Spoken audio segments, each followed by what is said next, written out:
Hello everyone, welcome back to my channel. So today in this video we will do question number 5 of exercise 1.4 class 7 chapter first integers. So let's start. The temperature at 12 noon was 10 degrees Celsius above zero. If it decreases at the rate of 2 degrees Celsius per hour until midnight, at what time would the temperature be 8 degrees Celsius below zero? What would be the temperature at midnight? इस question में क्या है, जो temperature है दोपहर में 12 बजे वो है 10 डिग्री सेल्सियस अबव जीरो, यानी कि प्लस 10 डिग्री सेल्सियस है। ये घटता जा रहा है 2 डिग्री सेल्सियस एक घंटे में, रात के 12 बजे तक, अंटिल मिडनाइट। मिडनाइट यानी रात के 12 बजे तक। तो किस टाइम पर जो टेम्परेचर है वो 8 डिग्री सेल्सियस बिलो जीरो होगा, यानी कि -8 डिग्री सेल्सियस होगा। बिलो जीरो यानी कि जीरो से पहले। तो what would be temperature at midnight, और रात को 12 बजे कितना टेम्परेचर होगा। दो क्वेश्चंस पूछे गए हैं इसमें। So let's start.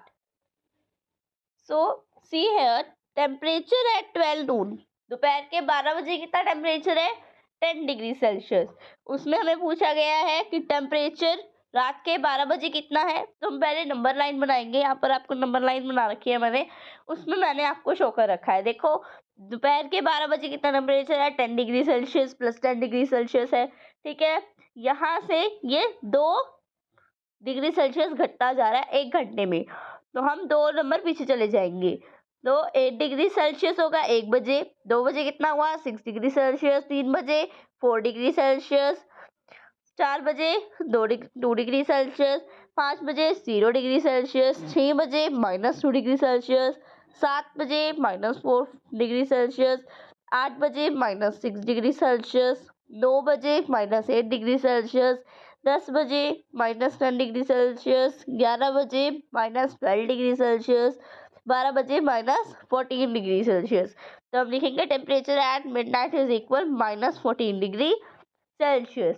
दूसरा क्वेश्चन हमसे ये पूछा था कि किस टाइम पर जो टेम्परेचर है वो 8 डिग्री सेल्सियस होगा बिलो जीरो, यानी कि -8 डिग्री सेल्सियस। तो यहाँ पर देखो, -8 डिग्री सेल्सियस टेम्परेचर कितने बजे हुआ है, 9 बजे। तो we will write here -8 degree Celsius temperature is at 9 PM. Clear? This question is completed. If you have any of the query in this question, you can comment me in the comment box. Okay, bye bye.